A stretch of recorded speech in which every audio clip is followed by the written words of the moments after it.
komando FARDC. Jina yangu Ajida Chef Ndayambaje Jean Marie. Nilikuwa kote ya CCRK. Wakati yenye tulikuwa kote ya CCRK, wakati inea vendezere, bakatueforme, bakatuambia dufunge vitu dupande kwa aeroporo. Tulifika kwa aeroporo ma inere. Kwa tulifika kwa aeroporo, tukapiga goti kwa aeroporo. Wakati nyingi inea ma 6h30, nilikutana na komanda kompanyia wa kwangu. Tukakuwa naye, wakati inea ma 7h, ataki kaanza kote ya Gihisi. Wakati nyingi anza, safari ikakuwa wasiwasi. Juu wa komanda habakukua. Wakati kwa wasiwasi, tukashuka njia tukasema jinsi hapa aeroport na kwa wasiwasi, tuende ku region. Tuende ku 34e region militaire. Wakati tutafutenda ku 34e region militaire, wakati tulifika munjia akasema adui anakapa M23 anafika Goma. Wakati walisema nini M23 anafika Goma, tukashuka tukatafuta tuende kuporo. Wakati tulifika kuporo tukakutana batone na fani nene naondoka. Tukakamata njia kwenda ku Monisco. Hii Monisco hapa fasi ya hotel ya hotel Linda hapa kunani. Wakati tulifika hapa ku Monisco, wakatuambia dutoe teni na silaha tuweke chini. Tukatuambia dutoshe teni na silaha tuweke chini, tukatosha teni na silaha tukatia chini. Après ma 30 minutes wakatupika ndani kilimogene. Tupika ndani kilimogene ba Monisco. Bakaanza tufukuza tutoke pale. Juste ça fait masasi ilikuwa naanza sogelea pale. Kwa na ataki ya nguvu masasi naanza sogelea pale. Bo mimi nikikamata teni yangu nikavaka teni nikamata na silaha. Bo benye tulikuwa nabo tukamwambia hapa kuna ingine fasi ya kuponea. Twende ku nchi jirani. Kuchi jirani atatufanya kitu. Jo tukavuka tukakuya hapa mu Rwanda. Wakati tulifika ku grande barriere tukaweka silaha chini sie peki. Tulikuwa tunatosha chargeur. Tukaweka silaha chini. Suda Rwanda wakasema mukamate silaha zenu muweke juu na chargeur muweke mu poche. Tukakamata silaha tukaweka juu, tukakamata mashargeur tukatia mu poche. Tukashuka wakati tulifika kunani ku frontiere bie, wakasema mukamate silaha mutupe pale. Tumata silaha tukatupa wakazikamata, wakatuambia mukuye, tukakuya, tukatia mikono tukakuya, wakatuadresse, tukaenda tukakutana na ba viongozi ba Rwanda ba jeshi. Wakatukaribisha. Jo wakituleta mpaka hapa mu stade. Je ndangije amezi abiri nanje ku mazina ngaba nitwa Ahadi Bangamwabo Zefani, ngaba mvuka Ikibumba mu groupe Mabuhumba, localité Rwibiranga, chefferie de Bukumu, akaba ariho mvuka. Nanje nagiye mu kazi k'ikizarendo bitewe no gufatwa nabi kwacu. Nagiye Ikibumba niyo bamama bana n'ubu najayo navayo ngo ngiye gufata iriya mu Bushagara mu ngambi, bakanyanyasa ngo ndume mu 23. Ndavuga kugira abaje barirwa baranyanyasa no kumvunga bya buri munsi, ahubwo nanje reka njobore ngorerane nabo ibizaba nuko tuzabifata uco. Nje mbona kujya mu kizarendo guco. Ninafika hapa juu ya mambo ya vita Mugoma, mu kapitali ya Nord Kivu, RDC. Ninafika hapa mu Rwanda juu ya njia ya kupita haiko.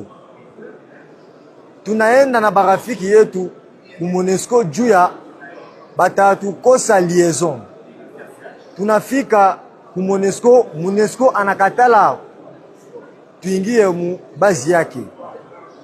Monisco pa anakatala juu ya vita iko ya mingi batatu kosa liaison. Hauna njia. Hauna façon ya kuingia mu Monisco, hauna façon ya kuingia mu aéroport. Batatukosa de la liaison, c'est que nous n'avons pas de choix. C'est pour cela que je me suis arrivé ici. Les M23 sont à Goma. Nous étions là-bas à l'aéroport de Goma. L'armée tout entière de Nord Kivu, de Goma. Nous étions à l'aéroport de Goma. Mais à propos de ces tactiques-là, étaient tactiques incroyables. comment nous pouvons se mettre à l'aéroport de Goma, tandis que l'ennemi a déjà entouré le Goma tout entière, a commencé à lancer des bombes, des mortiers, ceci, cela. Nous ne pouvons pas être coffrés à l'aéroport, tandis que l'ennemi a déjà contourné l'aéroport. Nous étions coffrés. Cette tactique-là, ça n'existe pas. Ça ne peut pas exister, nous sommes coffrés. L'ennemi, quand il lance des bombes là, c'est que nous aurons beaucoup de blessés, beaucoup de morts. Par rapport à moi, quand j'ai vu des bombes, c'est commencé à nous bombarder à l'aéroport. Non, j'ai vu que là, ce n'est pas bien. Oui, des M23 étaient à Goma. Les M23 étaient déjà à Goma. Parce que quand je me suis arrivé à la Monusco à côté de Serena, il y avait des coups de balles des M23 qui venaient déjà. J'ai fait le renseignement à travers un civil. Le civil là, il m'a parlé que les M23 ont déjà arrivé à Itige et à Rond-Point-Biréré. Il n'y avait plus moyen de retourner encore à l'aéroport. Tu comprends? Il n'y avait plus moyen de retourner à l'aéroport. C'est pour cela que nous sommes rentrés chez Monusco. Le Monusco a refusé, plus de 10 fois, Monusco a refusé de nous de pénétrer dans son camp. Je n'avais pas moyen, parce qu'il n'y avait pas moyen de retourner à l'aéroport, parce que M23 a déjà pris le Goma. Il y avait déjà des embuscades partout dans les avenues de Goma. Maintenant, je pourrais aller où? Nous sommes arrivés à la Rwanda, nous avons fait comme ça, et le Rwanda nous a dit, hey, Shimama pale, tu n'as Shimama, on a identifié Bantou, et nani qu'on a armé, on a identifié Bantou, après tu n'es à Rwanda. Nous avons vraiment des inquiétudes, nous demandons à notre gouvernement de prendre l'armée en charge. Parce que ce que ça vient de passer à Goma, c'est vraiment incroyable. Incroyable, incroyable, incroyable, incroyable, vraiment. À propos de cela. Nos chefs sont des traîtres. Parce que nos chefs ont déjà fui le Goma depuis avant-hier. Mais nous sommes restés là par les trahisons. Majina yanjye banyita Akida Iraguha Sanze John. Nabaga muri 4e region militaire. Nabaga muri état-major. Station ku rugamba no kuvuga ngo nabonye kwivanga urugamba mbese mbona ntacyo ndwanira. Bona harimo ubaguzi, natwe tugiye ku Nyarwanda, tribale. Mbese twabaga muri leta twihishaje. Ko hari igihe byabaga ngombwa bakureba mugenzi wawe akaba yanakwivugana bitewe n'uko abona ko mutaribanye, kandi tuvuka muri Kongo twese turi abanyamasisi, turi abakongomani. Sasa narebye ko biba ngombwa ko nahunga, mbongiza amahirwe ngeze hano ndikumva asa n'uwarokotse. Nanyuze mu mupaka, abasirikare banyakiriye neza, ntawigeze nkohotera. Ingabo za FARDC mbese zisa n'izatsinzwe, usibye kwihagarara. Muri make ni kwa kundi nyine kubura aho wapfundira umutwe. Ariko hari benshi bari mu mazu babuze uburyo bavamo, hari bari gutinya kuzina kubera batazi Kinyarwanda, bakavuga ati nibagere ino barabica. Nibo baho muri bo.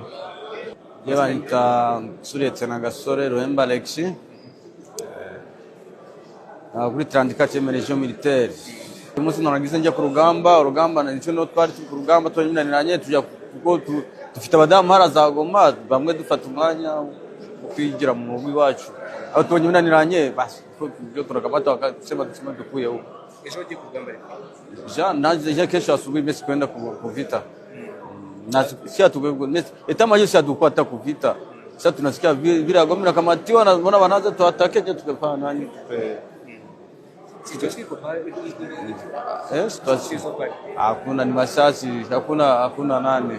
Hakuna masasi tu hakuna. Bose bambara bimwe bagaharanira urugamba rumwe. Baje hano nk'impunzi zatsinzwe ku rugamba bafitanye na FC M23. Tukaba twabakiriye nk'uko amategeko mpuzamahanga tuyubahiriza. Uduhungiyeho afite ibibazo iwabo turamwakira. Si ubwa mbere twakira impunzi, nabo ni impunzi nk'izindi. Nuko bimeze, abavurwa baravurwa, bagaburiwe, batujwe neza, nuko bintu bimeze. nyuma yo kubakira ni ukubakira nyine hakazavamo ko basubira iwabo habaye amahoro, cyangwa basaba kuzahama mu Rwanda nk'uko impunzi zose zibigenza, ari iz'i Burundi ari iki. Ari natwe kera tuba impunzi hari aho twageze, bamwe turahavukira, ababyeyi bacu bagiye bazi ngo bazagaruka, ntibagarutse vuba. Amaherezo y'impunzi ntabwo yamenya, biterwa n'ukuntu icyamuhungishije gihagaze, n'ibitekerezo bishya bye by'ubuzima bwe aho bigana. Ntabwo twe tubaha gahunda, twe tubaha icumbi badusabye, tukabitaho nk'impunzi, ariko icyo bakoresha ubuzima bwabo. Ari n'ushobora kuvuga ati nubwo nahunze ejo, ariko uyu munsi ndumva nisubiriyeyo, ni ubushake bwe yasubirayo. Ari n'uvuga ati narahazinutswe, ibintu nahaboneye, ntabwo nteze kuzasubirayo. Icyo ni icyemezo n'umutimanama wa buri wese, nta umuhatiriza, ntabwo ari twe tubaha gahunda. Ejo abari bahari mwahuye nabo bari 102, ariko mu kanya turi hano mbonye